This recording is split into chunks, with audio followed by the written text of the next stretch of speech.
Akhil Marar reality show താരം, സംവിധായകൻ, social media influencer. പക്ഷേ രാഷ്ട്രീയമാണ് ഇഷ്ടവിഭവം. ആദ്യം കോൺഗ്രസ്, പിന്നെ BJP, വീണ്ടും കോൺഗ്രസ്. രമേശ് ചെന്നിത്തലയുടെ വീട്ടിൽ നിന്ന് ചോറുണ്ട്, അത് ദഹിക്കും മുൻപാണ് അടുത്ത മാറ്റം. കോട്ടത്തലക്കാരൻ അഖിൽ മാരാർക്ക് കൊട്ടാരക്കര വേണമായിരുന്നു. കുപ്പായമണിഞ്ഞിറങ്ങിയ അഖിലിന് മുന്നിൽ VD സതീശൻ വാതിലടച്ചു. പിന്നെ പറയണോ? BJP വിമർശിച്ചിരുന്ന അഖിൽ മാരാർ പ്രൊഫൈൽ പിക്ചറിൽ ഒപ്പം കൂട്ടിയ VD സതീശനെ തിരികെ വെട്ടി. എന്തും പറയുന്ന അഖിൽ മാരാർ സതീശനെ വിമർശിച്ച് പോസ്റ്റിട്ടു.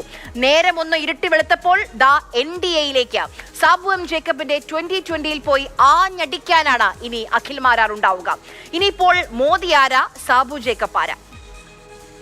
ഒരാൾ പറയുകയും പറഞ്ഞത് പ്രവർത്തിക്കുകയും ചെയ്ത് കാണിക്കുകയാണ് ചെയ്തത്. അല്ലാതെ എല്ലാവർക്കും പറയാൻ എളുപ്പമാണ്, പക്ഷെ അത് പ്രവർത്തിച്ച് കാണിക്കുകയാണ് പ്രയാസം. ഇത് നമ്മളിവിടെ നോക്കിക്കഴിഞ്ഞാൽ കിഴക്കമ്പലത്ത് തന്നെ അതിന്റെ ഏറ്റവും മഹത്തായിട്ടുള്ള ഒരു മിനിയേച്ചർ വേർഷൻ, ഭാവിയിലെ കേരളം എന്താകണം എന്നുള്ള ഒരു മിനിയേച്ചർ വേർഷനാണ് കിഴക്കമ്പലത്ത് 2020 കാണിച്ചത്. അപ്പം സാബു ജേക്കബിന്റെ വിഷനും 2020യുടെ കാഴ്ചപ്പാടും ഈ രീതിയിൽ വരുമ്പോൾ എന്നെ കണക്ക് ചിന്തിക്കുന്ന ഒരാൾക്ക് ഏറ്റവും മികച്ച രീതിയിൽ പ്രവർത്തിക്കാനും ചേരാനും, ഇതല്ലാതെ മറ്റൊരു രാഷ്ട്രീയ ആശയം നിലവിൽ കേരളത്തിലില്ല. ആ സന്തോഷമാണ് ഞാൻ ഇന്നിവിടെ പങ്കുവയ്ക്കുന്നത്.